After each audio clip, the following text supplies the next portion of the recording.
welcome to IFLS live at the American Museum of Natural History. And I'd like to thank Elise Andrew for partnering with us to bring IFLS live to the museum. Tonight we're celebrating science, science research, science visualization, represented by the work of my colleagues who are going to be, some of whom will be talking here tonight, Mark Siddall, Mordecai-Mark Mac Low, and Carter Emmart. You'll hear from them a little later. And also from people who are just plain passionate about sharing science, whether they're museum staff or digital content producers or social media innovators. We're delighted to host this incredible group who excel at making science fun and relatable, each in his or her own way. I really want to thank Annalee Newitz for being here tonight. Annalee is the editor-in-chief of IO9. She is also the author of a new book, Scatter, Adapt, and Remember, How Humans Will Survive the Next Mass Extinction. Did I get that right? Pretty close, okay. Annalee, I'm gonna ask Annalee to repeat it again when she comes up. And you are in for a treat because Annalee is gonna be moderating tonight, and she's moderated here before, and you are in for a lively conversation. The museum has, I think some of you may know, but some of you may not, about 200 working scientists, and they conduct research here through things like field expeditions. We do more than 100 of those a year. Theoretical research using massive computing power and data storage, but also our iconic and traditional museum collections. We have more than 32 million specimens and artifacts, and only a tiny, tiny percentage of those are on display. So what we really do is share that collective work in our exhibition halls, in our space shows. You're going to hear a little bit about that later. In public programs, especially one that I think this audience might like, called Sci Cafe, which is a monthly program. And then also increasingly through our social media channels and YouTube and our video content. And I encourage everyone to check out AMNH TV on our website, amnh.org. Now, I just want to explain one thing. Our first speaker, Mark Siddall, who is going to be joining us, unfortunately was grounded in Toronto, but hopefully we're going to have him here through the magic of Skype. And Annalee will be in conversation with him, but if it doesn't work, we'll keep moving to our next great presentation. So now I'd like to turn it over to a woman who needs no introduction to this audience. She's grown her Facebook page to over 6.6 million followers, and every day there's many more, so that may not even be the most current number. Elise Andrew, would you please come up? Thank you.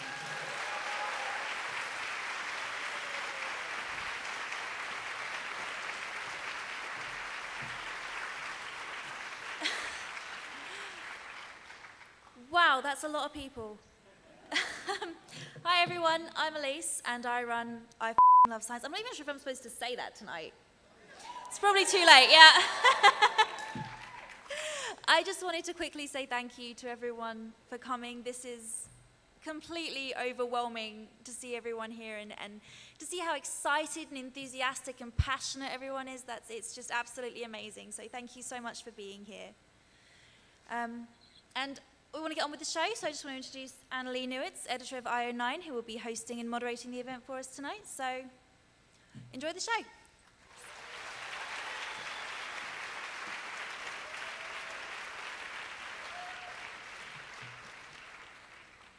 I just want to say, I love science.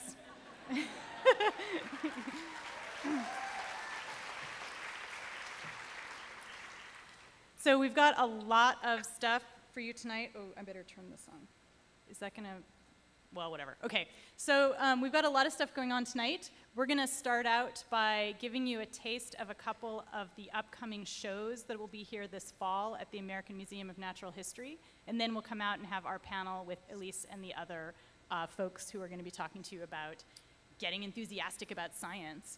So this is, as Anne mentioned, we're going to have an experimental segment here, which will involve Skype.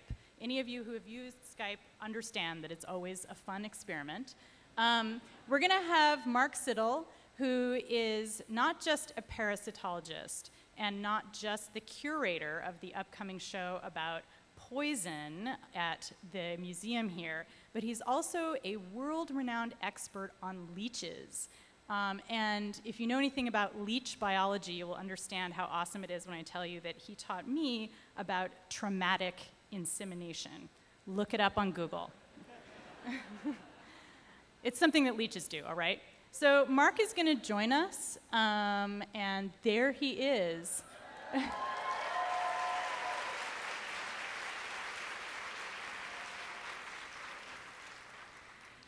So welcome, Mark. There's a lot of people here who are looking at your Skyped face.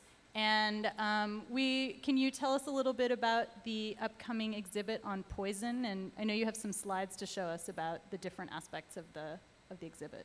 Okay, so how many of you have read Through the Looking Glass or have read Alice in Wonderland? Just clap your hands.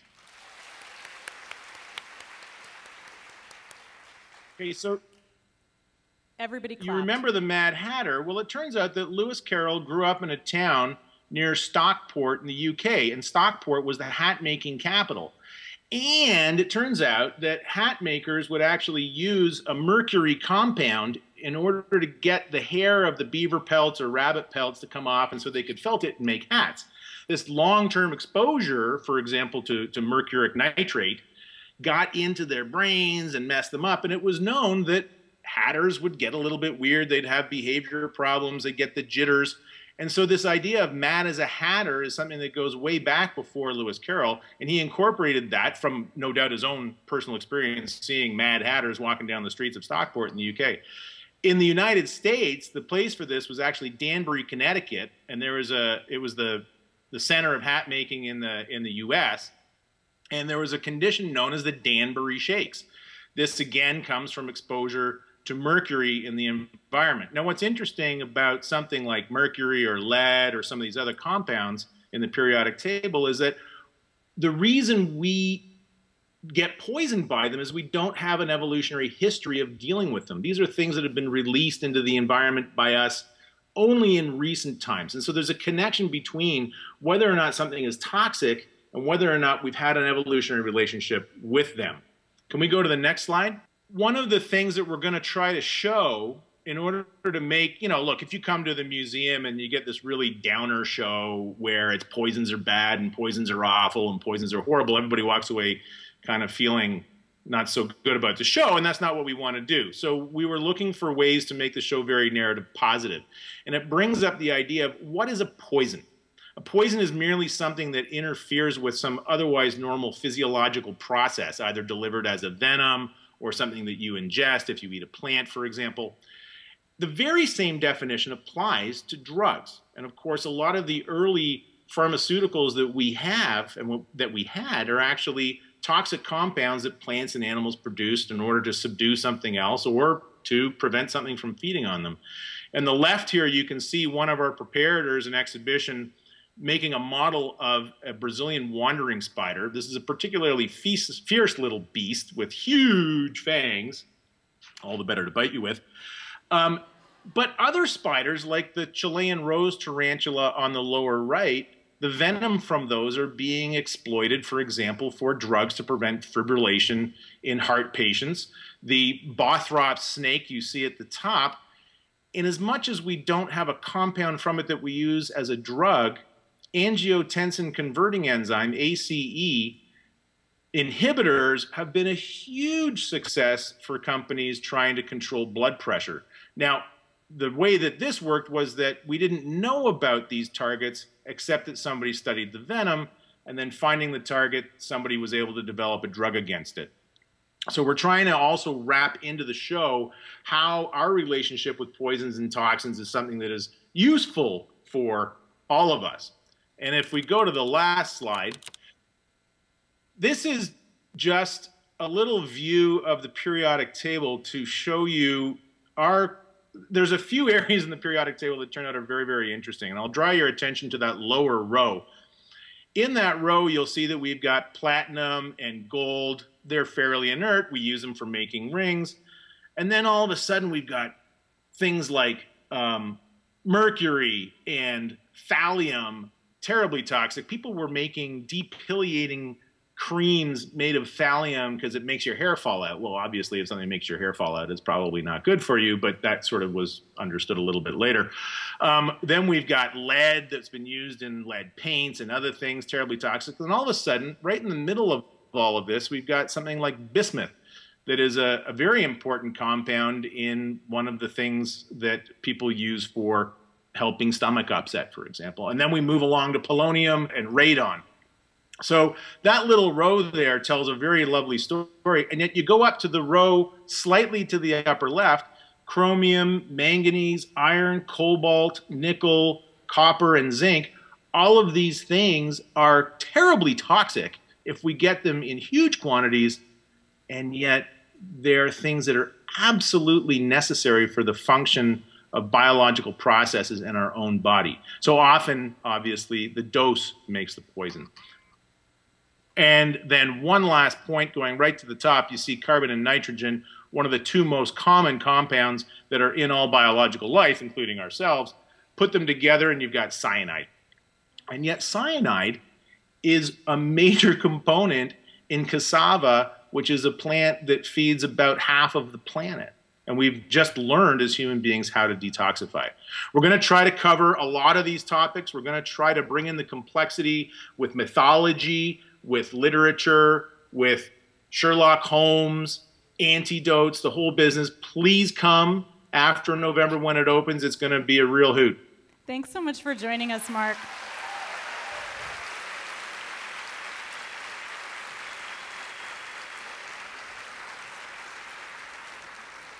So that exhibit is coming in the fall, and it's called The Power of Poison. But next, we're going to go from poison spiders that could be good for you into the deep history of the universe. So we're going to talk a little bit about an upcoming show that's going to be in the planetarium here that's called Dark Universe. And with us, we have Mordecai-Mark Mac Low, who's right there, who... He's an astrophysicist and a curator here in the Department of Physical Sciences, and he was also the curator of this upcoming show. And we also are lucky to have Carter Emmart, who is the director here of Astrovisualization. And he's also the director of Space Show 5, which is called Dark Universe. And you may have even seen him in the planetarium, if you're lucky, directing a show for you. So we're going to start with some incredibly gorgeous eye candy. Okay, so tell us a little bit about what we're seeing here. What we see here is a visualization of the Milky Way. The simulation was done by the National Astrophysical Observatory of Japan, our colleagues in this effort. And this is the most sophisticated animation of the galaxy that's ever been produced. And simulation, not just animation. Yes. This is a physics-based simulation of what our galaxy looks like. And those little lights that you're seeing going off, supernovae. Those are supernovae, because this is actually about 100 million years that you just saw. Right, and the visualization's been done here in-house, but the simulation's been done in Japan, our colleagues. Using many, many hours on a very large computer. Could we run that one more time? Yeah. Great, because it goes by pretty quick.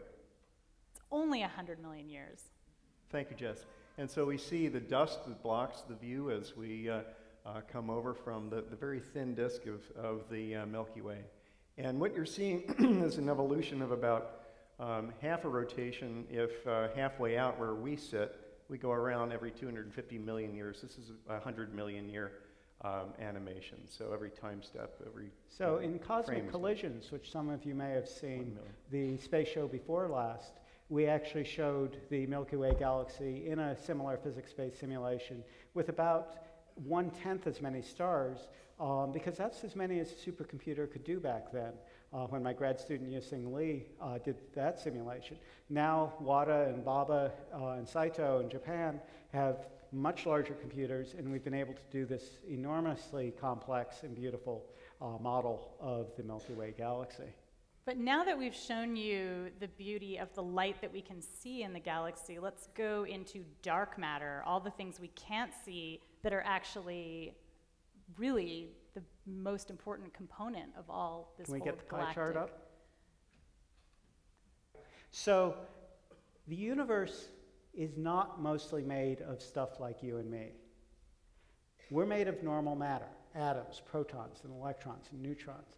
But most of the universe, the mass energy of the universe, is in dark energy and dark matter. all that we know and love, puppies to supernovas, is all in that little green segment of Also normal matter. lolcats. I mean, What's that's that? Also lolcats. They're part of normal they're matter. also in normal matter, made of electrons. But what we've learned over the last several decades is that the universe is mostly made of something very strange. How do we know that? From gravity of the dark matter and the action of the dark energy pushing on the things that we can see, which is stars and gas in galaxies, galaxy clusters, and spread throughout the universe. And how do we then take that to a planetarium show and show it? What we've done, if you can calculate with the physics and put that into the physics engine and you get the numbers, you can then actually visualize that. So what we're doing is making the invisible visible, essentially. And this has been done before, but we're refining these techniques, our colleagues are. So what I'd like to show you is actually a clip from Journey to the Stars, which is up there now. Another simulation, which was done in Japan by our colleagues at the National Astrophysical Observatory of Japan again. So we'll run that. Oh, and we probably want to cut the audio. We'll get Whoopi Goldberg talking. But you can see that we're visualizing the dark matter, which has to actually be in the calculation to make the formation of the galaxies work. And so you're seeing actually this connective tissue of the dark matter. Mordecai, if you want to speak to that a little further. So the dark matter, here we showed it as a glowing substance, which makes it very difficult to distinguish from all the other glowing things, like the stars that we're also visualizing as a glowing substance. So you can't really tell unless you actually already know, which is not really the point of telling you something new, that that's dark matter. In this show...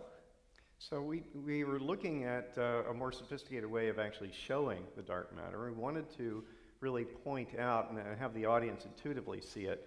And in a previous simulation, there was a graduate student who was looking at ways to make the dark matter visible, and Zoe Buck. And so Zoe did a number of different treatments of showing dark matter, and we applied that to a simulation from our colleague Tom Abel at Stanford.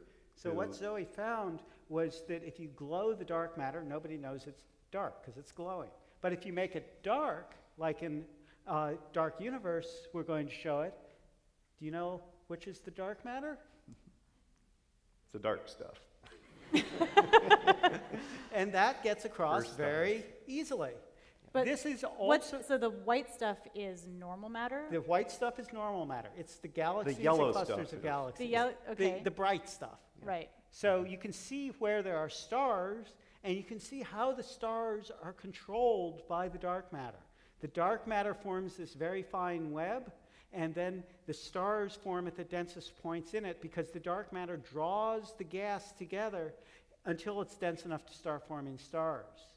This simulation is actually one of the highest resolution simulations of dark matter ever done because Tom Abel and his colleagues actually invented a new method of simulating it that takes advantage of the properties of the dark matter, that it starts out extremely uniform and more or less at rest in the very early universe, right after the Big Bang, and then only moves under the influence of gravity. To be taking that into account in the simulation allows you to do a much finer job with the same amount of computing time. Why do we assume that the dark matter looks webbed like that? So that's a natural consequence of gravity. So if you have gravity pulling on material that's somewhat irregular, there will always be one direction that collapses first. And so you'll tend to form sheets from gravity. Where those sheets intersect, you'll form filaments, and where the filaments intersect, you'll form nodes. And that's exactly the structure we're seeing, is sheets of dark matter intersecting to form these web-like filaments, and at the nodes, the densest regions, we're forming galaxies. And that's part of why galaxies are sort of clustered together in our universe. I know that's one of the big mysteries. That's right. Is So why do we have chunks of matter and then big chunks of empty space? Why do we have big voids? Not every galaxy is in a cluster. Some of them end up in the filaments, like our own. But there are huge voids with hardly any galaxies in that, and that's because the dark matter has drawn much of the gas away from those voids and concentrated gas in the regions where galaxy clusters eventually formed.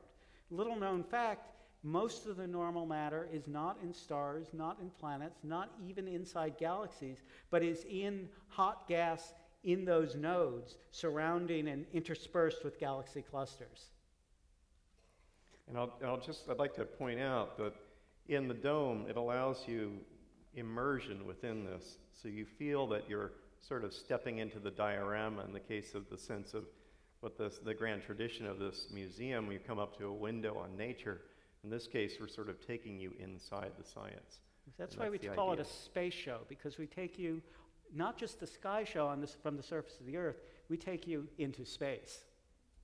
So I have a final question, which is, does this mean that we're actually surrounded by dark matter right now? There's some, probably. So we don't actually know what dark matter is.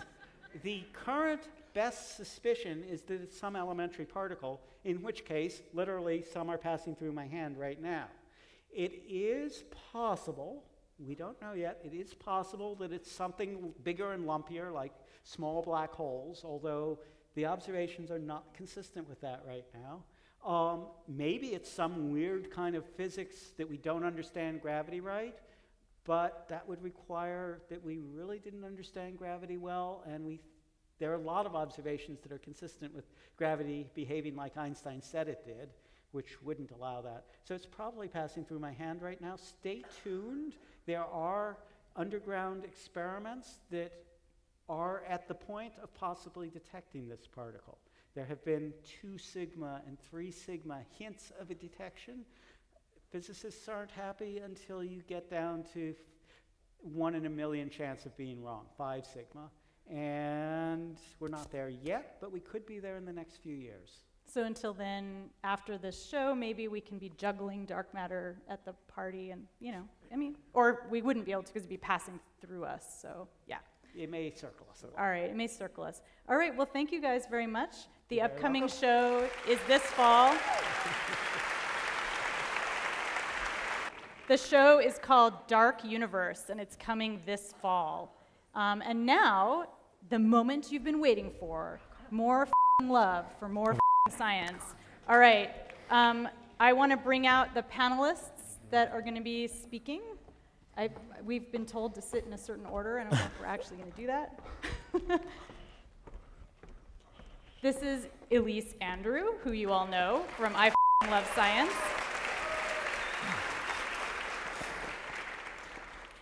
And next to her, we have Mitch Moffit and Greg Brown, who do an amazing series called AsapSCIENCE. How many of you guys have seen AsapSCIENCE? It's a web series. You can watch it on YouTube. We're going to see a little bit of it today or tonight.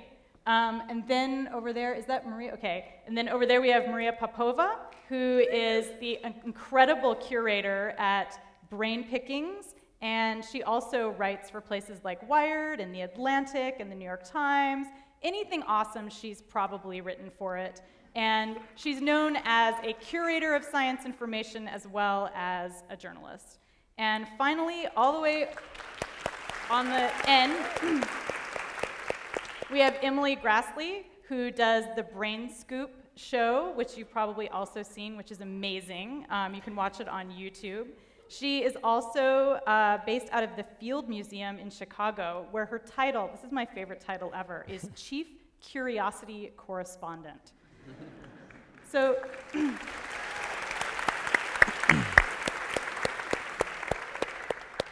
welcome to all of our panelists. What we're going to do to start is everybody here is going to tell us just a little bit about a story that they've done that they're particularly excited about or happy with.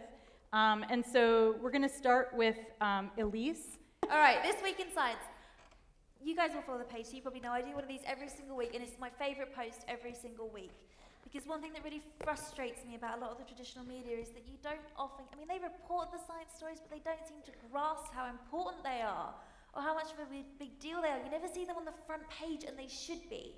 So what I do with This Week in Science is I take all the coolest things that have happened and I put them on my front page, and I get to make them news. And this always gets shared 20, 30,000 times. It gets seen by sometimes more than 5 million people, and that gets me so excited. So it's just whatever I think has been really interesting this week. I mean, if you're anything like the people who commented, you're probably all focusing on the beer story right there, which is very, very cool. We've got everything. We've got sperm. We've Yeah. got beer. Yeah. We've got somebody looking kind of depressed. I mean, it's almost like a little story. Yeah, it is. Well, it's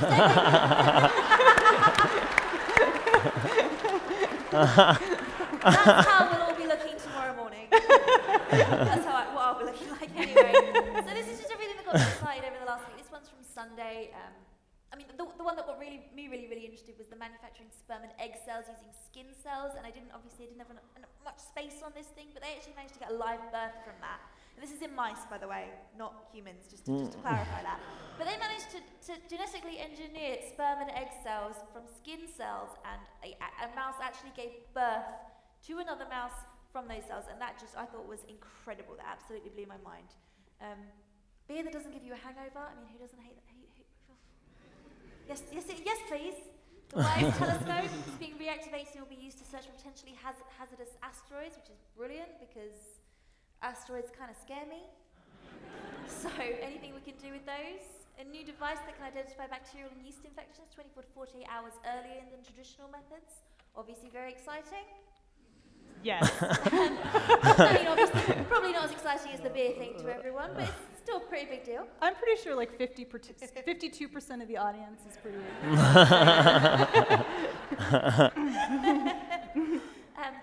Detected biomarkers that could be used to predict suicidal behavior using a blood test. I found this really, really interesting. I thought that was really strange. The whole biology of mental conditions and of psychiatry, that was really, really interesting to me. So that was definitely one of my top stories of the week.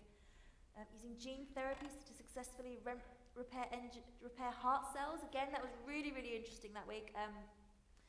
It's using stem cell therapy and gene therapy to repair heart cells. It's been done successfully in live mice, and now it's been done successfully in human cells in the laboratory. So the next stage is obviously human testing, and hopefully that'll go somewhere, because that could be hugely beneficial for people that have had heart attacks, which is, heart disease is obviously the biggest killer in the Western Hemisphere, so that's a really big deal. And I've already mentioned the WISE telescope. I'm happy with that.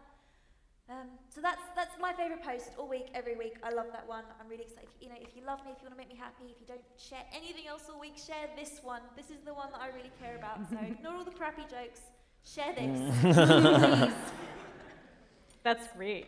So Mitch and Greg, can we watch the AsapSCIENCE video that we have?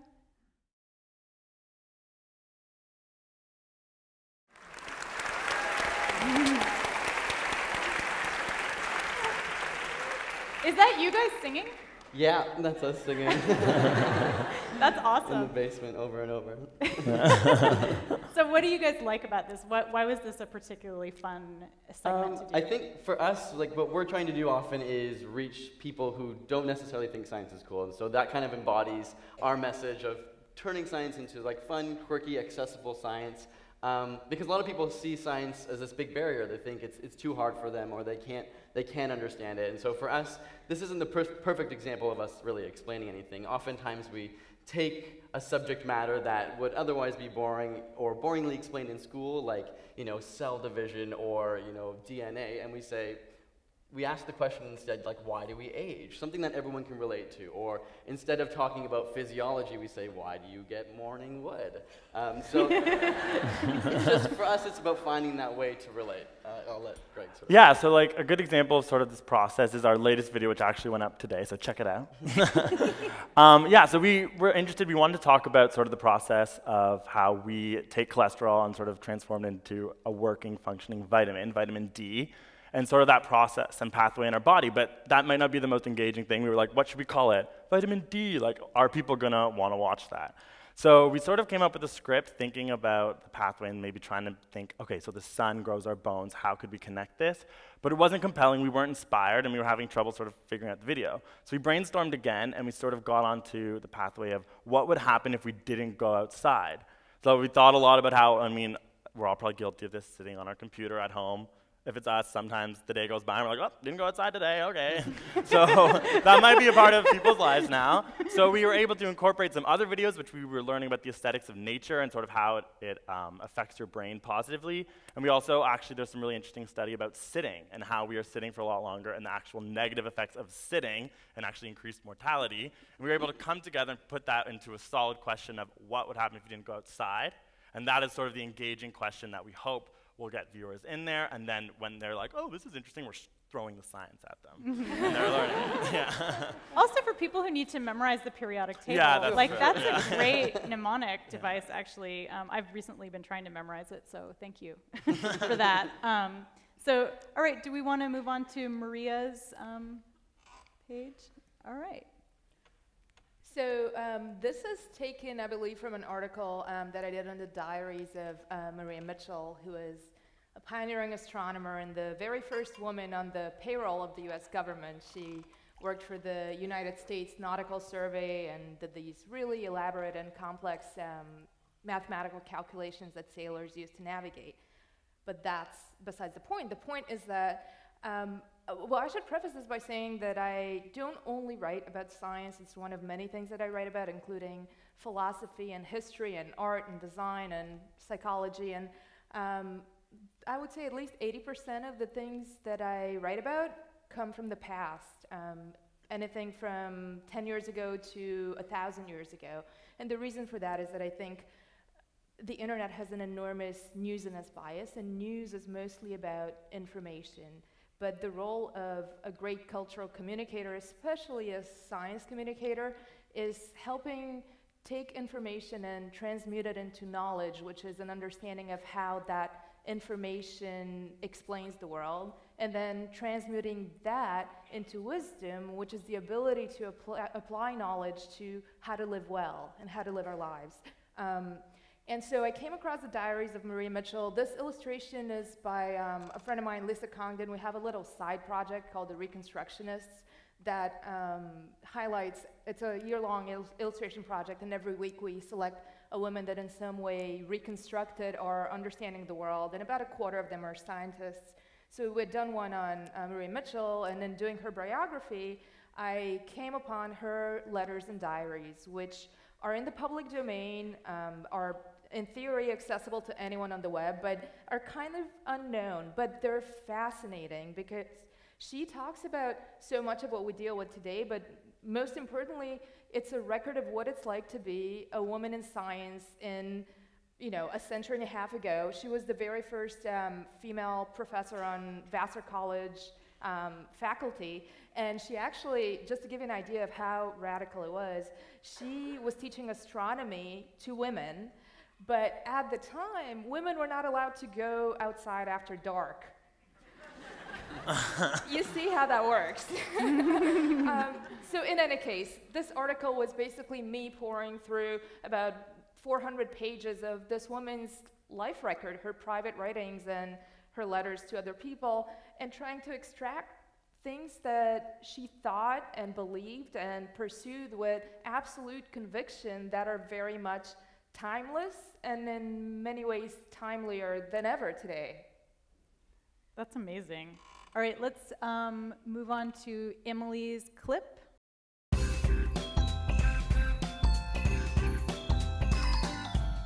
We're gonna go find a bear skeleton in the woods. We're here with Adam, the groundskeeper who brought in the bear skull one of the first weeks we had the show, and it's finally nice enough today to go into the woods and find the rest of it. Good evening. Welcome to my lab, where I clean the bones of unsuspecting tourists, I mean bears. Bath time for the bear. Scrub-a-dub-dub. See if we can fit an entire bear in here.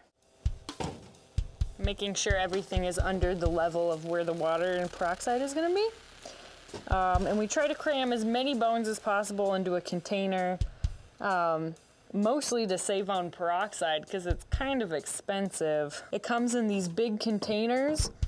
This is 30%, so we need to use extra caution because this is 10 times as potent as the stuff you can get in the drugstore. If you spill this 30% on your hand, you'll probably burn your hand off. So We're gonna try to not burn our hand off today.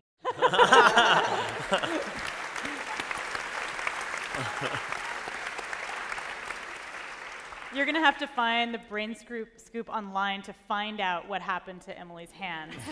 So, so tell us why you like this particular segment so much.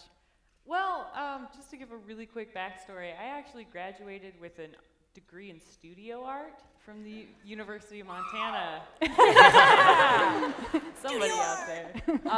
And while I really love studying art, it wasn't until my senior year I had 3 credits left for an internship, and that's when I discovered that we had this zoological museum on campus, the largest of its kind between Eastern Washington University and Minneapolis, Minnesota. And this is, you know, $40,000 of my tuition later, and I was pretty upset to find that this resource had never been advertised to me. And like it would have significantly changed my path in life had I found this, you know, collection sooner. So I kind of took it upon myself. Well, the reason it hadn't been advertised, it had one part-time curator, and that's, you know, the university just didn't prioritize staffing it. So, you know, there's only so much work one guy can do. So I'm like, well, I'll help out. Like, I'll do everything I can. And then I became kind of obsessed with taking care of it, to the point, like, I quit my job. Like, it got a little bad. So, Hank Green, who also makes educational content for YouTube, he lives in Missoula. Yeah, Hank Green. And he came to me, and he found me volunteering in this museum while I was getting my master's in museum studies with Johns Hopkins University. And he's like, do you want your own YouTube show? I'm like, that sounds awesome, I'll do that. So the show is created with my producer Michael Aranda and I really love this video because I feel like it kind of is a tribute to how much 2 people can do together if they really set their mind to doing something, and to become involved in a project. Like, that bear is now a part of that collection, and it'll be in that collection forever. And what an amazing thing that I got to go out into the woods and find it, and then take everybody else through the process of this discovery. And I'm not even a scientist. And now I'm doing science education. So I think that video just is like, this is what you can do. Anybody can be a scientist. So.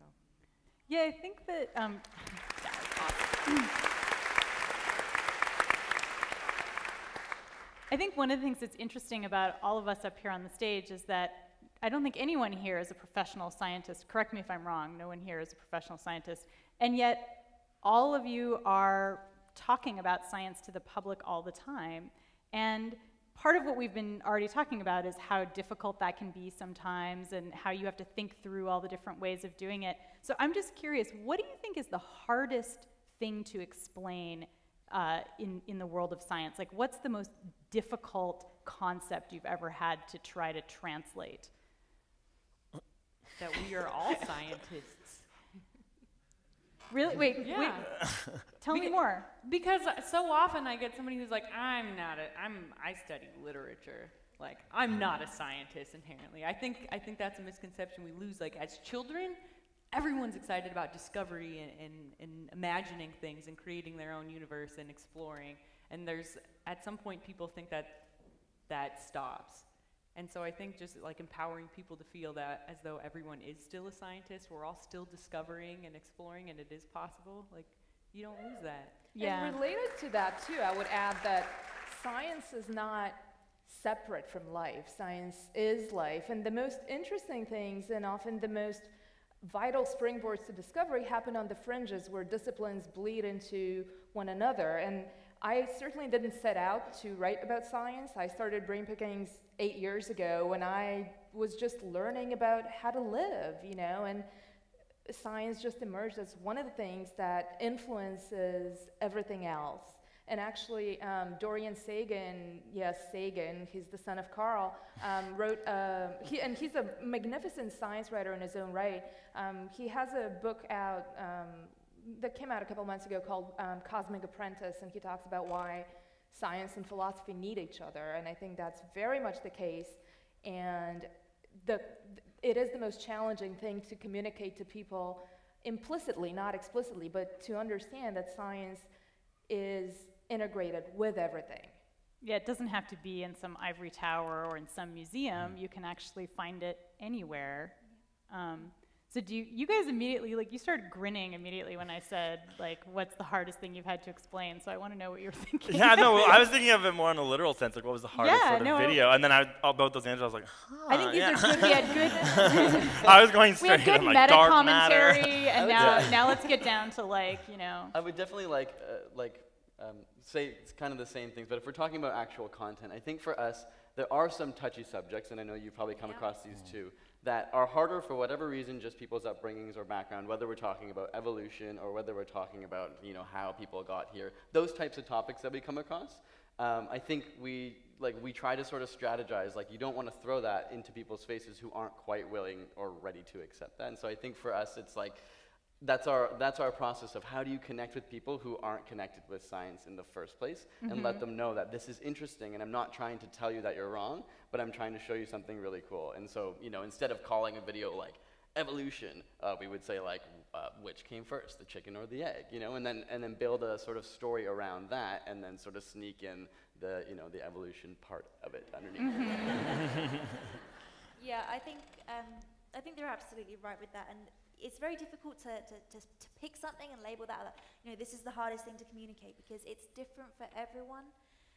And it's very difficult to communicate ideas to people when they're so against said ideas. They don't want to learn, they don't want to know. And these people might be very intelligent people, very engaged, you know, people who are engaged, but for some reason, they don't want to hear that vaccines don't cause autism.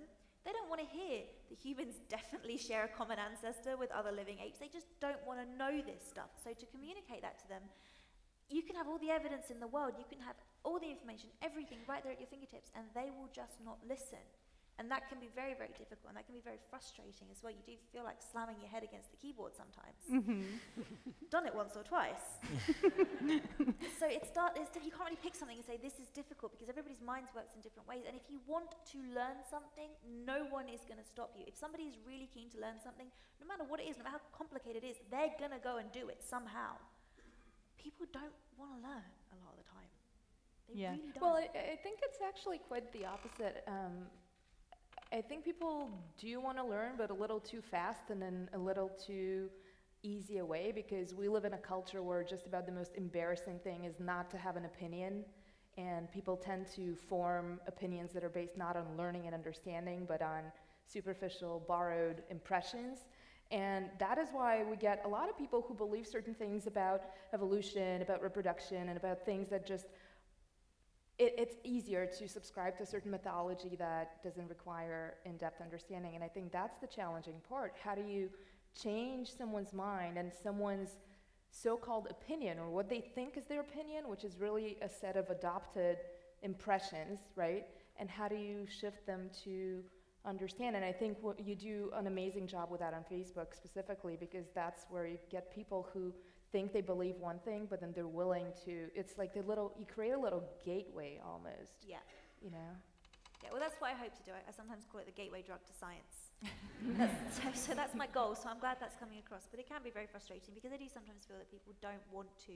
They get this initial impression, or they've decided from the media or from their parents or from wherever, and then they don't want to change it. All you get is this confirmation bias and this tunnel vision. They'll only accept the things that confirm or strengthen their views, and everything else just gets shut out. And they'll find a way to rationalize away all the evidence against it. It doesn't matter what you say. I mean, climate change, you see the same thing there. They will rationalize it away somehow. It doesn't matter how, they'll find a way to do it.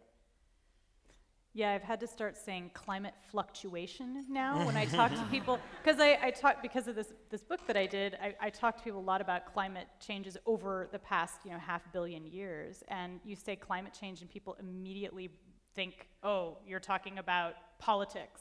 It's like, no, I'm actually talking about changes in the climate. Like, it fluctuates. It actually gets warmer and colder. But sometimes, kind of like instead of saying evolution, saying chicken or egg, like if you can express the idea in a slightly different way. Use language that isn't threatening to them for whatever reason. Exactly. Then people can actually get out of that box. Yeah. And I think a lot of what we're trying to do up here too is educate people and get people interested in science. And I think that a lot of sort of the things we're talking about, those sort of ingrained methodologies that people have, come from a lack of education. So I think like for the most part, like what we could say is what we're trying to do is get people engaged with science. Maybe we are the gateway. Then they get into, maybe if they're younger, they're going to start taking science courses, maybe take it in university. And if we can get them to that point at an early enough age, then hopefully through the classic education system, they will be able to learn with the depth of knowledge that can get them to understand science in a specific way that might lead to less frustrating or closed-minded perceptions of the world. So I think, yeah, like, it would be really hard to change someone's mind immediately, and especially if maybe what we're doing isn't necessarily getting to a specific depth. But if you're able to get someone interested in science, then they can go through the education system that has been created in the Western world and maybe find a way to actually be more open-minded about it. So what I feel like we're trying to do is just inspire critical thinking. Mm-hmm. Like if I'm going to really boil it down, is what we really want to do is get people to be critical thinkers. We're trying to develop that kind of a person. Where do you guys see yourselves fitting into the science community, which I realize is kind of a broad term, but there's a sense that there are scientists who are in universities or museums or research institutions, and then there's people like us who are writing about science and talking about science. Like, how do you guys see your relationship to the world of scientists? I think there's a pretty big sort of gap between the scientists and the public, and some scientists are amazing at communicating and can do both things really well, but I guess for one reason or another, many can't. And so people like us who just have a really big passion in it and love a broad range of topics, I think our job and who we are is just making that accessible. We love it so much that we have the personalities, or we have the aptitude to want to write about it or film about it. I think that's kind of where we come in. And I know it's kind of the sticky point, right? Because a scientist can spend their entire life or 10 or 15 years researching something, and it's to them, how can you put all this information into a 1-minute video and then let this person consume it? But there's that level of, there's lots of people in this audience and all around the world that are interested in so many things, and so I think where we fit is, we're making it accessible. We don't all have 10 to 15 years to study one thing. Instead, we all kind of have a general interest in a lot of things, and we're all going to pick maybe 1 or 2 things that we study for the rest of our lives. So I think, yeah, I guess our role is, it's hard to find an exact place. Some people fit across the board, but that's what I would say. Yeah, I mean, a lot of scientists do genuinely really struggle with communicating their ideas. They get stuck into the nitty-gritty, and a lot of them don't want to. To be honest, a lot of them don't want to deal with the public. A lot of them are so focused on the science, and so they rightly should be. That's what that's what their passion is. That's what they want to do. So I do think it is fantastic that there are people like us who've got the ability to kind of bridge that gap, who maybe have the technical knowledge but still have enough of the layperson's understanding to be able to find it easier to translate something. Because the more you understand about a topic in depth, the harder it is to make it simple. I mean, I'm sure you guys, everybody here probably knows that. The more you understand something, the more you know about it, the harder it is to write a 500-word article or a 1-minute video on it, because you just sit there thinking, how am I supposed to compress this down? I can't do that. I mean, if that's bad enough for me, I can only imagine what it's like for somebody who spent 15 years studying something. How would they even begin to do that? It's so hard to then pick out what's important, because to them, it's all important. But I think we, as sort of science communicators, are at a certain advantage in the sense that when someone is so immersed in what they do, all of the metaphors that they have for communicating that to other people come from that same domain. And for us, I mean, for me subjectively, like I said, science is just a portion of what I write about, but I remember Stephen Jay Gould, probably the best science communicator of all time. He was interviewed in this book about MacArthur geniuses, and he said basically that he sees his genius as the ability to make connections between the seemingly disconnected things. And so I think when we get to talk about science, we have this enormous pool of cross-disciplinary resources that we can pull from that the scientists maybe cannot, because they've been so immersed in their field, and because the familiar is always the best gateway to the unfamiliar. We can use these other things to illustrate to people why something matters. Because I think the most important part of what we do is not just to say, hey, this is cool and interesting, but hey, this is cool and interesting, and this is why it matters. I just wanted to note, instead of screaming at me on the Twitter feed, you can ask questions too. People are saying, when can we ask questions? Okay, so if you tweet to the hashtag IFLS @AMNH, that's not an @ sign, that's actually spelled out AT. So you can, I'm monitoring the fact that you're wanting to ask questions. So go ahead and we can, if you have any, other than saying like, wow, everybody is smart, which is great. Everybody's really enjoying what you're saying. Everybody thinks that you guys are doing a great job. So I will check that again in a second. So I was actually, I had a question that maybe this is just my personal urge to vent a little bit, but is there anything that you guys wish that you could debunk, like a science myth that you, like if you had the superpower to debunk something forever so that we would never ever have to explain it again, it would just be totally debunked, that's it, that's done, what would it be? So you would never have to get a question about it again, you would never have to say, and once again I will explain. Should we ask you this? Do you want to tell yours? You want to vent? That's my question, so, but I'm waiting for a Twitter question too. But answer that while I'm monitoring Twitter. Mine would always be vaccines do not cause autism. Please All right. stop asking me that, please.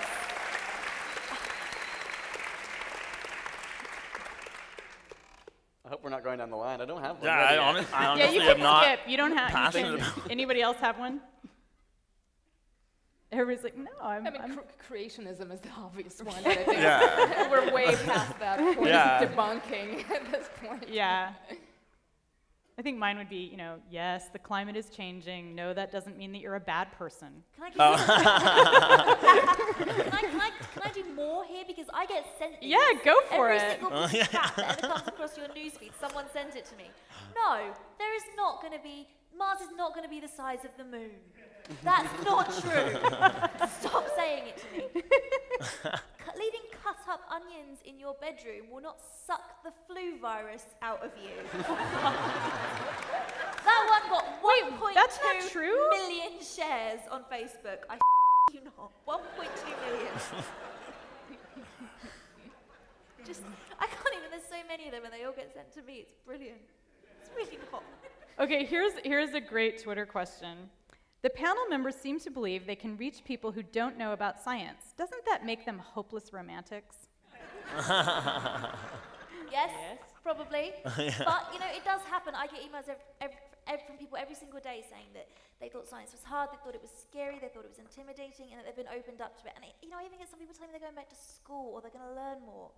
Because, I know what you guys were saying about reaching kids and maybe they can go through the education system, but I really feel that we spend so much time and so much money on kids. That sounds awful. I love kids. But we do. We spend all this money, and we're not always doing a brilliant job at it, but at least we're recognizing that it's a problem. But there are so many millions and hundreds of millions of people that have gone through the school system who, for some reason, they were taught it badly, their parents didn't realize it was important, or maybe they were just teenagers, and teenagers don't really like school. And they've just got it in their heads that science is hard, and science is scary, and science is intimidating.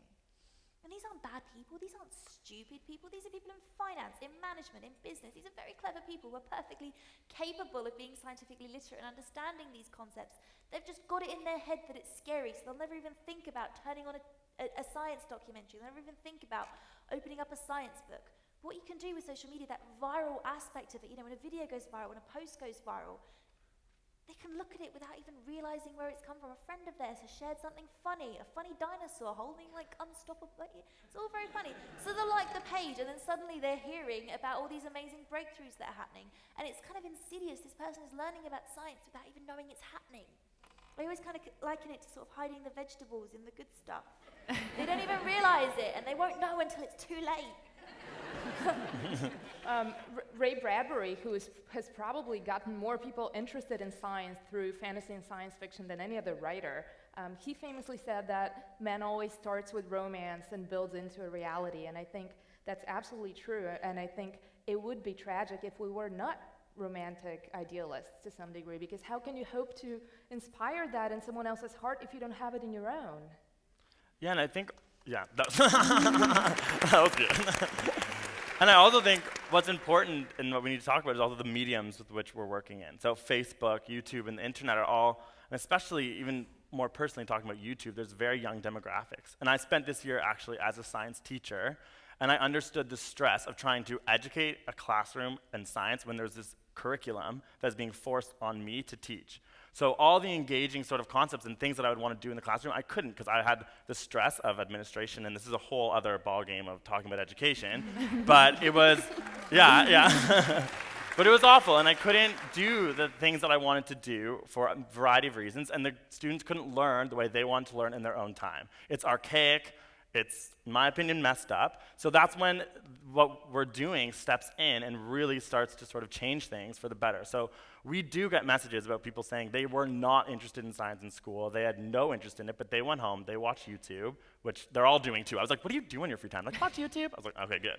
So they're all doing that, and they're learning this on their free time, and that can be the light bulb moment for them to change. So I don't necessarily think that we are like, hopeless romantics, and I think the medium is something that is really important with what we're doing in the changing world and the way that people access information, and young people. So kids, they're expensive and important. Twitter really wants Emily to talk. About this? Yes. Well, I'm a champion for museums. Like I've always kind of viewed like I never wanted to be a YouTuber. Like I'm happy to be on YouTube, and I think it's a great medium for what I'm doing. But I'm a champion for museums, and if I can use YouTube and use educational video to inspire people to go to a museum and apply the knowledge that they've seen online to a place where there's active science and research happening, that's what I feel good about. And there's, so I'm recently transplanted to the Field Museum in Chicago, which has been amazing. And there was one day I was leaving work, and I see this family of 4, and there's this girl wearing an "Everything is Dead" shirt, which is a shirt that we sell part of my show. And I was like, oh, you know who I am, and I don't even have to introduce myself. And her family was there. They came all the way from Canada, in this family of 4 with like her parents, and her father seemed a little bewildered. Like, yeah, all of a sudden my kids were like, we need to go to Chicago, and I never wanted to come to Chicago. And like, there's nothing more gratifying I've ever experienced in my life than feeling like this family could go anywhere in the world, and they decided to go to a museum in Chicago. I am a hopeless romantic, because that kind of thing happens. It's like falling in love in a grocery store. Like, all of a sudden, you're like, this is the best thing that could have ever happened. So, yeah, I'm a romantic. So, here's another really good question that is actually someone's asking on Twitter, but it's also a question I would like to ask, which is, we've been talking a lot about trying to reach people that wouldn't normally be interested in science, and so people are wondering, can you each give examples of stories you wrote or videos that you made where it just blew up and it just became super huge and tons of people looked at it and you weren't necessarily really expecting it, but it was just like, wow, people are really interested in this. Like, I know on IO9, like, math stories are always a big surprise for me. Math stories, people love math.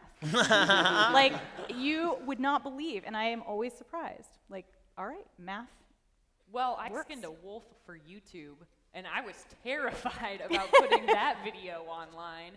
I'm like, they're gonna think I'm a pervert. They're gonna think I'm some kind of weird sicko. Like, if you guys haven't seen my channel, it doesn't make sense. But I did a video start from finish of us, like, this wolf got hit by a car. Fish, Wildlife, and Parks donated it to our museum. So we went through the saga of picking up the frozen wolf, taking it to the museum, thawing it out, skinning it, gutting it, and preparing it as a skeletal specimen for research. So the first video where I open it up and I'm skinning it, like, that was terrifying. That's our most popular video. Like, it has like 250,000 views. Like, that was really surprising. Wow. Wolf skinning. Oh, sorry. I always sort of say that that literature is the original internet, with different footnotes and allusions being essentially hyperlinks to other pages, other books. And so I was reading something completely unrelated. Oh yeah, I was reading this book in the public domain called How They Succeeded, which was the stories of successful entrepreneurs and inventors. And one of them was Edison, and there was an interview with him in which he makes, so Edison had this, the myth of Edison is that he slept very little, that he slept 4 hours a night, and he was constantly conducting experiments in his lab and was this like hyper-productive person. But in this obscure interview from 1901, he tells the guy who camped out in front of his lab for like 4 days to get a chance to talk to him, he tells him that he actually really likes taking naps, short naps. And I got really fascinated by that. And so I dug through the Edison archive and found his diaries. He only kept diaries for one summer. And I read the diaries, and sure enough, he notes sort of his sleeping habits, and it's this really crazy sort of polyphasic sleep, you know, that he practiced at the time. And he had cots installed in his library and in his lab, and there were the paparazzi of the time loved taking photos of him taking naps with, you know, the president in the background reading a newspaper and Edison under a tree like snoozing. And so I did this big piece about basically, first of all, the disconnect between the mythology of the great productive inventor and the fact that he was actually a sleeper, you know, and also about the science of sleep and Edison's unknown diaries and how what goes into success, and, you know, and how rest actually plays an enormous part. And this was more for my own fun, and I went through probably 20 books doing this and spent time in archives, and I never thought anyone would really give a you know, but it became really, really popular because I also think there's a distinct component to the stories that resonate the most online, and there's always got to be some kind of what's in it for me element, right? And I think people, by having some sort of voyeuristic into someone else's life, especially a famous scientist or inventor's life, we feel like we can somehow replicate their genius by replicating their routine or their, you know, approach to life or whatever it is, and that tends to resonate. In the Edison piece in particular, people seem to get a lot of it for their own lives. That's great. What about AsapSCIENCE? Actually, so 2 weeks ago, we released a video. We were just about to head off to Australia, and we were like, oh my gosh, we have no time to make this. We just wanted to make a simple concept video, and so we did this one called How Old Are Your Ears? And basically, it went through, it just went through the frequencies from 8,000 hertz all the way up to 20,000 hertz. And basically, as your ears grow older, you lose the high-pitched frequencies, so it's kind of like you'll find out when the sound cuts out, that's like associated with an age. And so we go away, and now this week it has 5 million views, and simply because it's 25,000 comments or more on it, people saying like, oh, my family, you ruined my family, we're all arguing over who has the best hearing, whatever. Funny stuff, entertaining stuff for us. But really, I think it boils down to, it was just a simple concept that they were experiencing with themselves and with their friends and family, and that it was all about them being in the moment, us showing them and them like hearing this, and their friends saying, you can't hear that, I can hear that, and then instantly saying, oh, I need to know now why this happened. And so following which, we explain exactly why you lose your hearing. So yeah, that was like a crazy experience for us, being like, you know, it's just a simple concept, let's see what happens, and we come back to like the biggest video we've had in so long. Yeah. I think it's more of that relatability though, like people being able to immediately apply it to their lives, and you know, that's or they couldn't hear and they just keep trying again. Yeah, exactly. They can immediately do a hearing test. The video is a scam, we just didn't put any sound. I don't hear anything. It's all a psychology test. So what about you, Elise? What story? I actually think we have my favorite unexpectedly popular post. Can we get my second slide page up? The one with the dinosaur on it and the other post? Ooh, the dinosaur. No. Yeah. Yeah. Yay! All right. So, sea otters.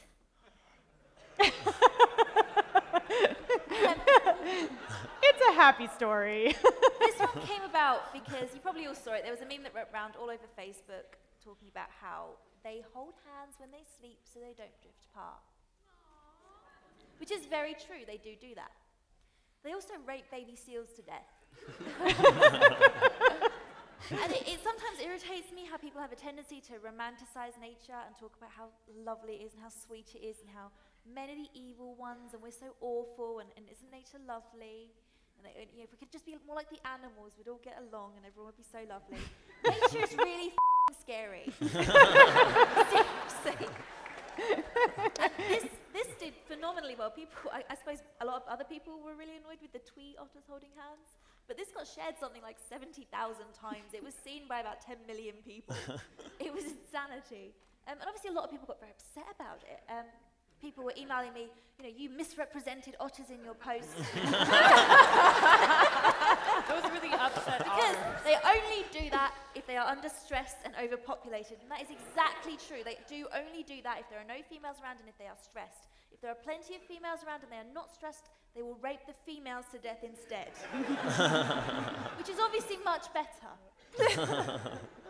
So that's my favorite unexpectedly popular post. I loved how brilliantly, I loved how upset people were. And I also love showing that to people in person because I get the reaction I picture every time, which is, "Aw, oh." Well, I'm glad that we got to end on a triumphant note with a little, with a little baby seal rape. That's how we end this. Yeah. So thanks very much to all of these amazing panelists who are science communicators and science enthusiasts.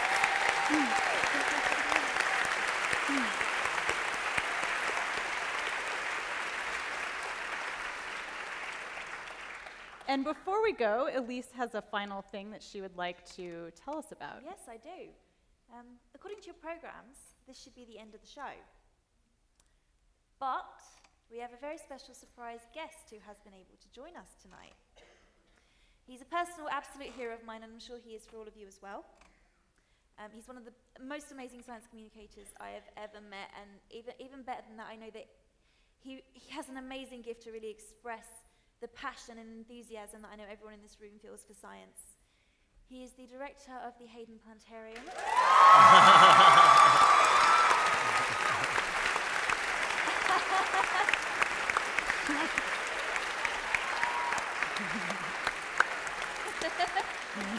And he has a new show that will be coming out this fall. It's a reboot of Cosmos that he will be presenting. So before he comes out on stage, we will be giving you a sneak preview of the new series.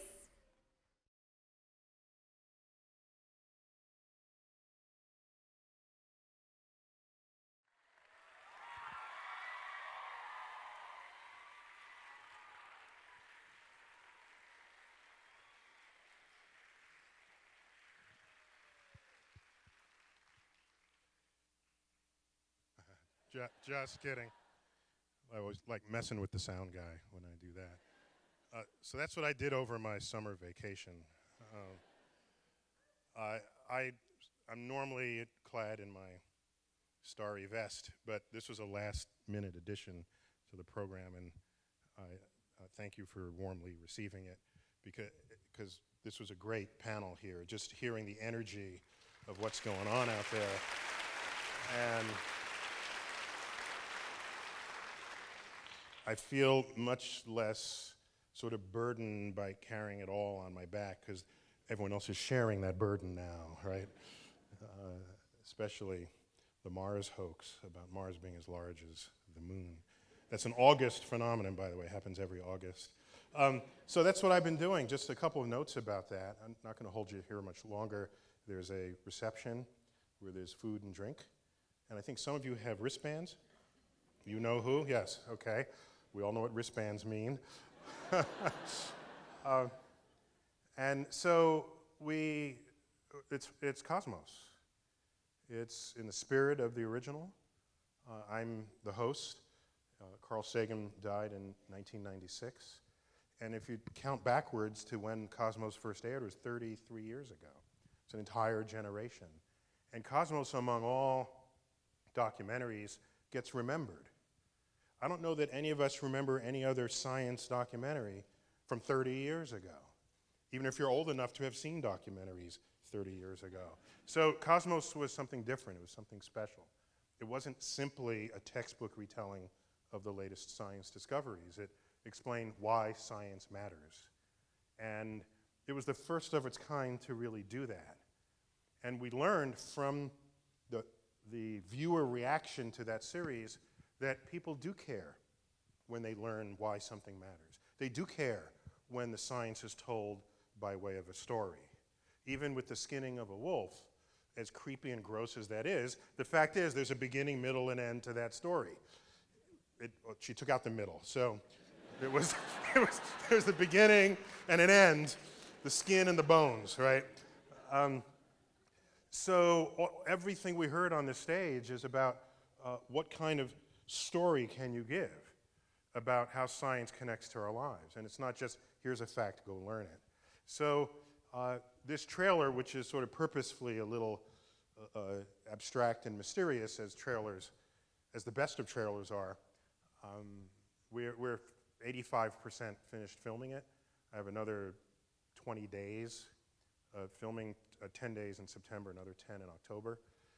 Post-production kicks in full swing. The voiceovers, the animations, the scientific visualizations, and it airs in March. Likely, I just say spring because these dates are move around, you know. So, spring 2014. I saw some of you react at the end when it said what? Fox. Yeah. Some of you. I heard that. You know who you are. I heard that. There's a fascinating Fox bias among sort of the learned, the academic learned. No, I'm fascinated by it because the bias is almost entirely driven by the conduct of Fox News, right? But that's one piece of Fox. Fox is 20th Century Fox that brought Avatar to the screen. Fox is Foxlight Pictures, the indie arm of Fox, which brought Slumdog Millionaire to the screen. Fox is Fox Business, it's Fox Sports. Fox is HarperCollins Books, or the news empire that is. Fox is also the acerbic liberal commentary that goes on The Simpsons, and of course on Family Guy. So Rupert Murdoch figured out how to get everyone to fight each other and argue about what is while they're all watching Fox. So if you had to ask, where would you put an important science documentary? If you could pick, it would be Fox. Yeah, people said, why are you going to put on Fox a bunch of people who don't know anything about science on Fox? That's why it's on Fox. I mean, that's kind of, I mean,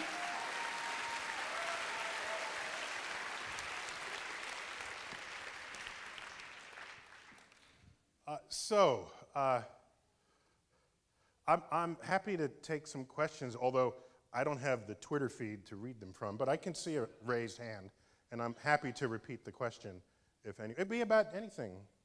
As long as it's about something in the universe, that's fine. You can, yeah. Oh, you just want to jump, you don't want to raise your hand. The lady here at least raised her hand. I'll go to her first. Okay. But I admire the enthusiasm, okay? We'll come to you second, okay? Yes, right here. Oh, the Europa report. I have not seen it yet, but I'm told I'm in it. And so you'd think I'd make that a priority instead of seeing the G.I. Joe film, which I saw a few days ago. So the Europa report, they did get my permission, and they may have even paid me something for it, but not much. No, it's gesture. It's just so that it's a contractual deal. It's not life-changing sums of money. I had said things about Europa in a talk or a news interview, and they used it as a clip in it as a news interview, as background or contextual scene setting. So no, I have not seen it, so I cannot comment on it. But they kept sending me the links and the pre-release links. Oh, please watch it. I have to find 2 hours to sit and watch a movie. So I can't. The universe calls, and I can't. I can't just be there on every. I'll get around to it. But thank you for asking. Yes. By the way, there's another movie called Gravity that's just coming out with Sandra Bullock and who's Mr. Handsome guy. George Clooney. So think about it. Think about it. We're possibly entering an era where science in general, but space in particular, is serving as the artist's muse. And when that happens, you know that science has taken a new relationship to your culture. Yeah. Yes. Oh, enthusiastic one. Now raising your hand. Yes. Oh, you're close enough. You can use the microphone. Awesome. Hi, I'm Amy. Wait. I'm just kidding. Try to save the word awesome for something greater than just holding a microphone.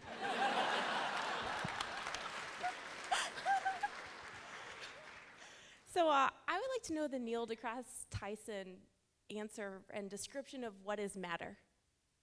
Basic question. You got to see the video. What is matter? I think I'll answer that, but I think one should not be too distracted by definitions. Because what happens is you define it and someone says, well, I can think of an exception. And then it becomes an argument about the definition. Whereas often ideas can transcend definitions. For people, this is how Pluto became a problem. In some classrooms, it was defined as the 9th planet. And then that changed into something else, and third graders got pissed off by that. And so we just say there are these icy bodies and rocky bodies and gaseous. I'm not going to count them. And call them what you want. But they're made of gas. These are gas, and Pluto is icy. And it grows a tail when it comes near the sun. No planet grows a tail when it comes near. That's not behavior of a planet. So we have an inventory of particles, fundamental particles and derived particles. And all matter that we've ever seen is comprised of these particles. And if it's not these particles, then it can be energy. Energy can manifest in ways that are not particles. So I can define matter as anything that's comprised of this set of particles that we've explored and discovered in the universe. And they all have different properties. The electron, the various quarks, the bosons, it goes on and on. It's a zoo, actually. But we don't need 100 theories to describe the behavior of the 100 particles. If that were the case, I think we wouldn't really understand anything. But it's only a few theories to understand them all. And so that's how I would define matter. Yes, right here, the wavy hand.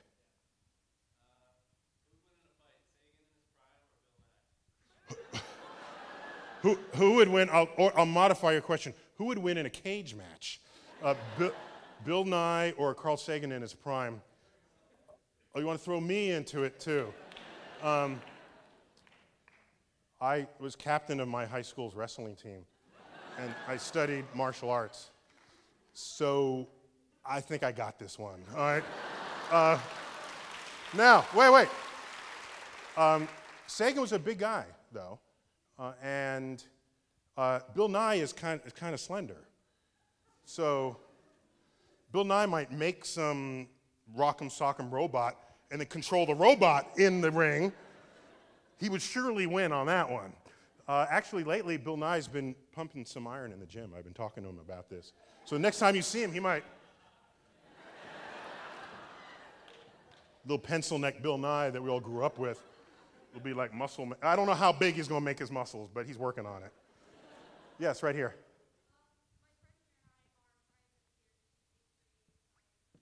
They teach 8th grade science in New Jersey, which means they are in the trenches. Hormones are raging among those students. Yes?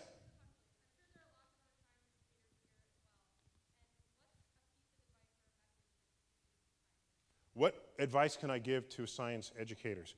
Can I save that for my final answer? I'll save that. Remind me. Just take a few more questions and then we'll go. Oh, by the way, we show IMAX films in this space. How come the...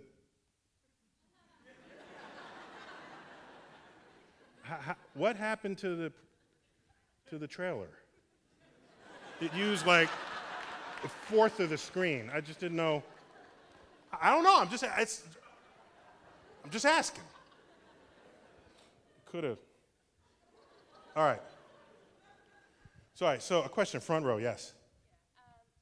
We live in a sort of soundbite culture, where soundbites very easily become reductionism, and yet you're so eloquent and articulate, especially on Twitter, a form that does not lend itself to eloquence well. How do you balance being very sort of quotable, yet not being reductionistic? Okay. Reductionism is one of the words I swore I would never use in my entire life. Another word is epistemology. They're words that rage among philosophers when they talk, and I try to get as far away as I can from those words. There are too many syllables for me. you want to go away from sound bites. And I don't have a problem with sound bites. Can I tell you how I learned about sound bites, if I may?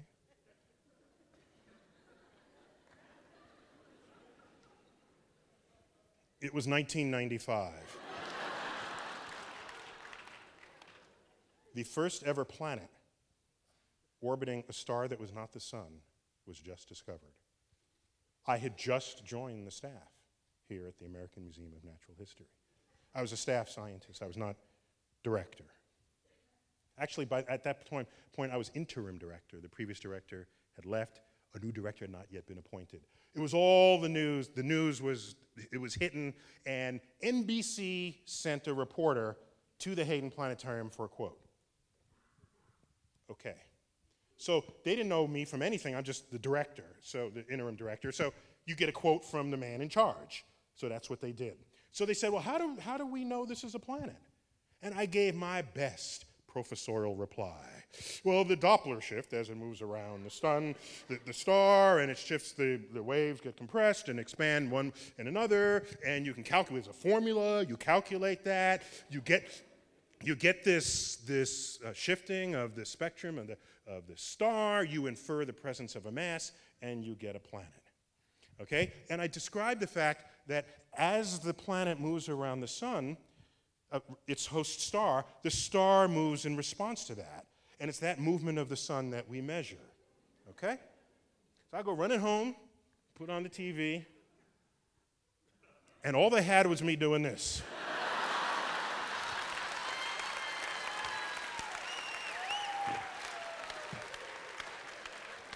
No Doppler shift, no. And I thought to myself, at that moment, even though they're interviewing me in my place, it's actually for them, in their place. And in their place, sound bites rule. They can compress the World War III into a 4-minute story. Everything is a sound bite. So I said, rather than have them sound bite me, why don't I hand them sound bites? They can't edit that. They got to use them as sound bites. So I stood there in front of a mirror and I just barked out Saturn, rings, black hole, Big Bang, Alpha Centauri, Earth's core, comets. And for every one of those words, I said, what are 3 sentences I can put together that are informative, make you smile, and are so tasty you might want to tell someone else? There is the anatomy of a sound bite. And don't think that sound bites aren't useful if they don't contain a curriculum.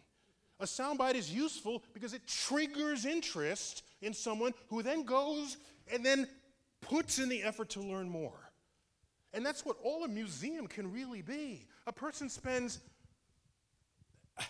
6 hours a day times, 10 months a year times 12 years in school, but they spend 3 hours in a museum?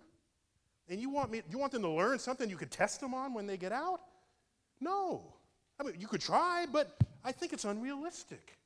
Take the moment to stimulate interest.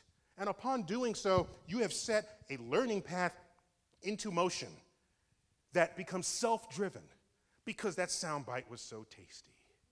Why do you think we call them bites? So,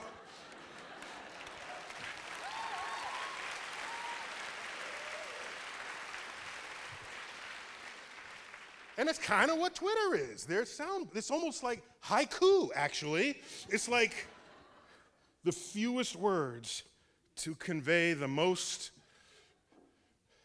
And it feels like when I compose a tweet, I feel like, was it Leonardo? Who's the guy who said when they're making a sculpture, Michelangelo says, I just cut away everything that isn't the man or the woman. And then that's what's left, is the woman. Now, you can do that with Michelangelo. You can know what piece would not be the man. But you trim, you carve the words such that all that's left is the most important concept communicated in the simplest, most direct way. And that does not mean using big words. So I don't have a problem with that. And ever since that interview in 1995, that's what I've been doing. And I give them a soundbite, and I go back and sit down, and then they come back every time. So they like it.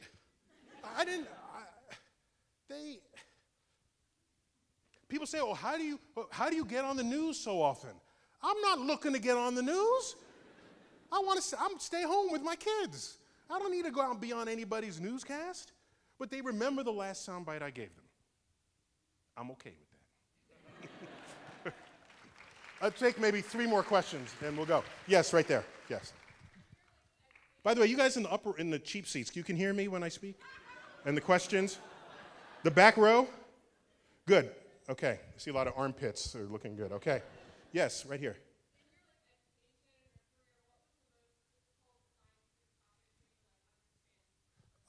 In my educational career, what was the most difficult science topic to understand? It was transitioning from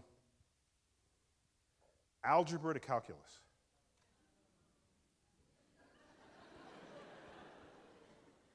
It was like, what, you want to sum an infinite number, an infinite series that has letters in it? The hell does that mean? What is this curly line? What? And I remembered, this was an important moment, all right? So I have the calculus book, and if you've ever had calculus, someone made some hissing noises here. If you open the front and the back covers, there are tables of integrals. And you look at these, what is going on there when you start the course?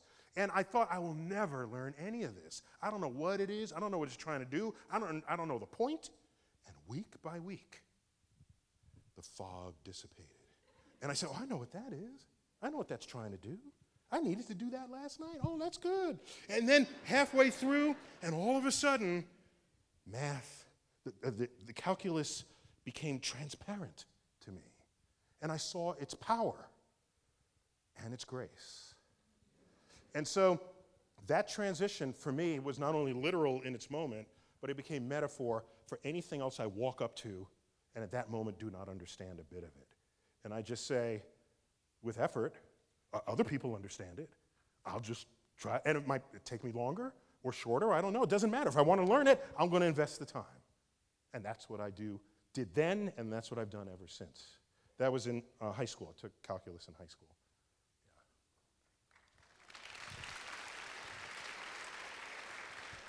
Yeah. I said I'd take like 3 more questions. A gentleman with a bow tie. We got to go to this man. Okay, good. You didn't have to adjust your bow tie before you speak. The bow tie. You know they got to do the bow tie thing. You know. Okay, go, sir.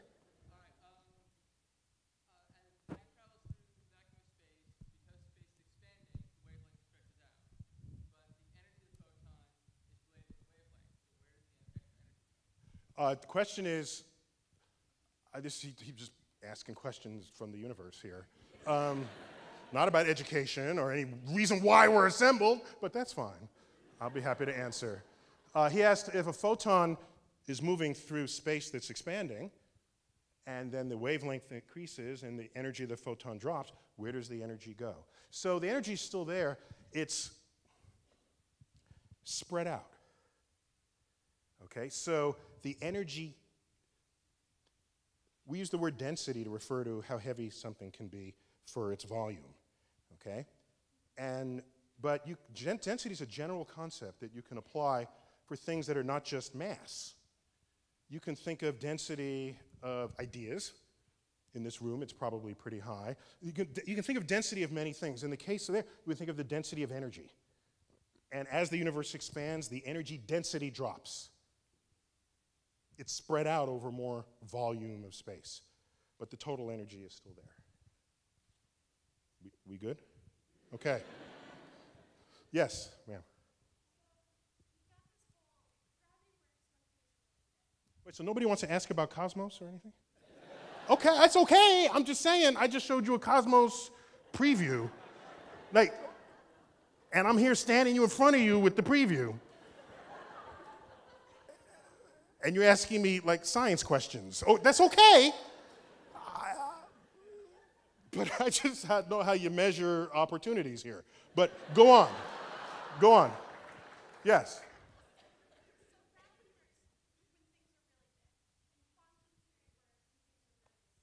Well, gravity works at all times. It's just dominated by quantum forces when things are small.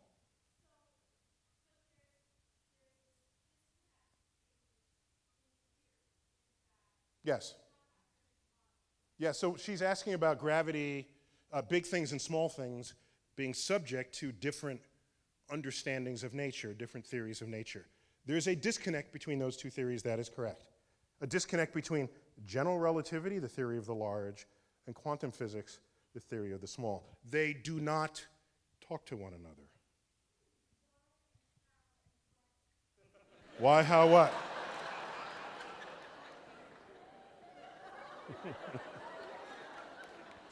Okay. Is that what they in journalism school? Ask them why, how, and what. Just, I'll sit for this one. No, it's not that bad. I've just had a long summer, so I got to sit. So, Einstein came up with the general theory of relativity at a time before we even knew that there were other galaxies. He came up with that in 1915, 1916, and it's the understanding of the response of the fabric of space and time in the presence of matter. Okay, and matter distorts the presence of space and time, and we measure that effect as gravity. Brilliant understanding of the universe. And it applied to so many things we didn't even know it would apply to, including the discovery that there is a universe that's expanding. It still applied, even though we didn't know about that universe or that it was expanding at the time. It would take another 10 years. 1926, Edwin Hubble. By the way, one of the great things about science is that Hubble was a misogynist, racist, pretentious, yet we can still like his theories of the universe. You see, that's how that works. Where was I? Yeah, so it turns out that if you do the math, the general relativity fails to tell you what's going on because it fails as a theory at the center of a black hole, for example, or at the instant that the universe comes into existence. It just doesn't work. It's the sort of theory equivalent of dividing by zero. Those are the limits of the applicability of that theory. So we know if the universe is subject to theoretical understandings, there's another step we need to take intellectually beyond Einstein's general theory of relativity. Because the stuff in the universe it can't talk about.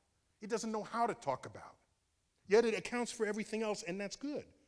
So we're happy applying it where it works, and we step lightly where it does not. Quantum physics then kicks in a decade later, and we learn how to describe the small. Well, in the early universe, the large was small. The universe was the size of an atom. And so you have this shotgun marriage between quantum physics and general... We have a shotgun marriage between general relativity and quantum physics. Something has to give. Likely general relativity, because every prediction we've ever made with quantum physics has come true. It's the most successful understanding of the universe anybody has ever put forth, ever. So if you're a betting person, you would bet that quantum physics would somehow consume general relativity in some way. String theorists are trying to combine both of them into some other third understanding. And that's cool. I don't have a problem with that. They've been at it for 30 years, but okay. And I asked them, come on, where? Well, it's hard. So I went to Brian Greene. I said, is it possible that you all are just too stupid? No one will ever admit that. You don't admit that about yourself. maybe humans are just too stupid to understand. That's not an option, apparently. We don't speak candidly about our own shortcomings. Let's go to that last question. So did I answer yours here okay? Yeah, thank you. Okay, so, no, I forgot the question, the education question. What was it? Could you repeat it here? What piece of advice can I give to science educators? I'm going to give a cop-outy kind of answer, all right? But I mean it, right?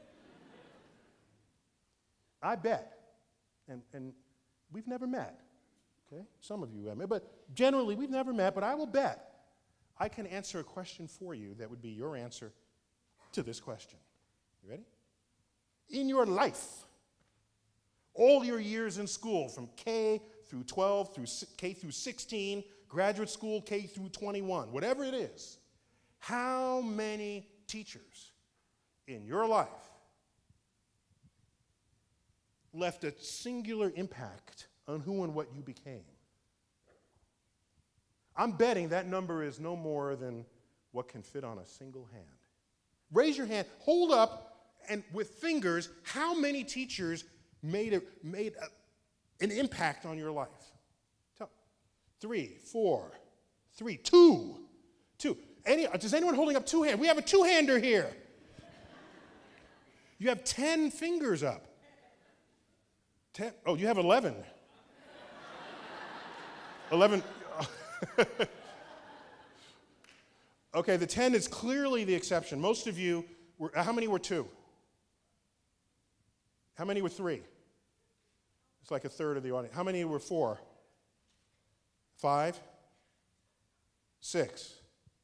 We're down to like 5 hands at this point. So the one who's holding up 10 fingers, you're lying, okay? So, that's 3 or 4 or 5 people out of scores of teachers you've had? Scores? To remind you, that means 20. A score. Gettysburg Address was 100 years ago. Okay? Was it 100 years ago? No. 150 years ago. 407. Scores of teachers. In some cases, 100 teachers and only 2 or 3. My advice, be that teacher.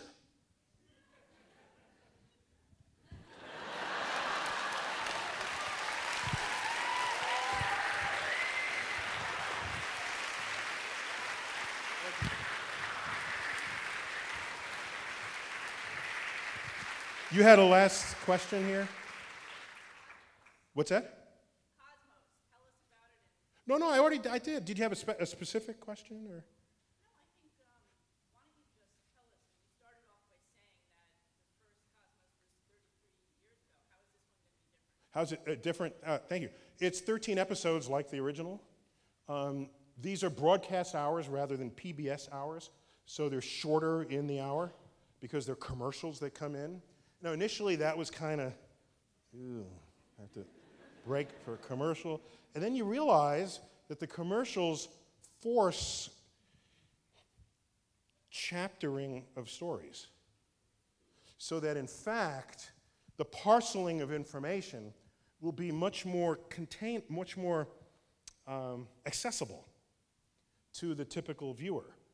Unless you're one of these viewers that can sit for 50 minutes before a story comes to a conclusion. Maybe you are that. Most people are not, as evidenced by YouTube viewings versus the length of the YouTube video. So what it did, it forced us to be better storytellers. And the portfolio of tools that we have to tell these stories is brought to us because of the budgeting. It's much bigger budget than anything that would be available on public broadcasting. Not quite the full evening primetime budget, but it falls in between there, and that gives us latitude. That allows, first we can get our director of photography, his name is Bill Pope. He was the director of photography of the Matrix trilogy. So he's thinking about images and how they work and what they would do and what the camera angle would be. These are storytellers that exist in the entertainment community, and they're all interested in science, all of them. But their storytelling capabilities had never previously been applied to science. The intensity, the visual, the music, the quality of the visuals that accompany the storytelling. So what's different is that we've taken it up a notch. And that notch comes about because of the resources made available to us given the scale of the production. And some names you might have heard of: Seth MacFarlane. He's the one who brought us to Fox. Is Brannon Braga is one of the director, and he directed and wrote for Star Trek, The Next Generation, and other series. These are people who have been in the field, have been thinking about science, and they're loving it. They're especially my I'll end on this. My makeup person. Yes, they put makeup on me before I go. My makeup person. I was going over the script, and we were talking about flying near the sun, and she says, this is amazing, this is great. I said, what? I'm just talking about the sun. She said, oh, I spent 4 years working on Breaking Bad, and when they go over a script, it's like, so do I shoot him in the head? So this was a delight for so many of the folks who would and the makeup, so where do I put the bullet hole, So for everyone working on it, it was a labor of love, as it is for me. The show is being written by Ann Druyan, and some of the original story telling was laid out by her collaboration with Steve Soter. That duo wrote the first 2 space shows here at the Hayden Planetarium. So we have people who care, and they're pedigreed at this. And so my hope is that it lives up to and even exceeds anyone's expectation for it. If it doesn't, then we have failed, because there's nothing stopping it at this point. But thank you all, and I'm only supposed to be here for 10 minutes, but it dragged on, because you're asking me questions about the universe. But thank you all. Thank you.